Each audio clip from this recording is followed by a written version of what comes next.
DC যেভাবে একটি রাজনৈতিক নেতার পক্ষে অবস্থান নিয়ে দালালি করছে, এইভাবে পটুয়াখালী থাকতে পারবেন না, সেই ডিসি কিন্তু থাকতে পারবে। আজকে যদি পুলিশ কিংবা কোন ধরনের প্রশাসন কোন রাজনৈতিক দলের নেতার হস্তক্ষেপে সাধারণ মানুষকে হয়রানি করে, চরের মানুষকে তাদের জমি অধিকার থেকে বঞ্চিত করে, সেই প্রশাসনের জায়গা কিন্তু গলাচিপা ডস্টবিনে হবে না।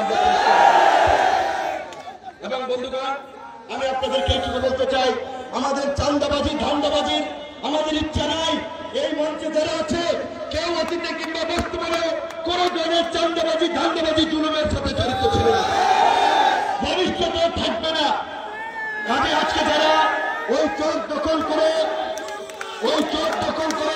মানুষকে জিম্মি করে পয়সা নিচ্ছে, আবার তরমুজের সময় ওই তরমুজ টানতে তাদের ট্রলি ব্যবহার করো, ঘাট ব্যবহার করো, ট্রলার ব্যবহার করো, চাঁদাবাজি করবে।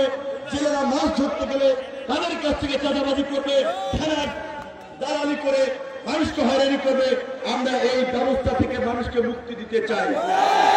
সেই কারণেই ঢাকা থেকে একটি দলের প্রধান হয়ে আমাদের জাতীয় পরিচিতি এবং অবস্থান থেকে সত্ত্বেও ঢাকায় নির্বাচন না করে এলাকার মানুষের প্রতি দায়বদ্ধতা থেকে, এলাকার মানুষের প্রতি ভালোবাসা থেকে এই এলাকা থেকে নির্বাচন করার সিদ্ধান্ত নিয়েছি। আপনাদের দোয়া এবং সমর্থন ভালোবাসা চাই।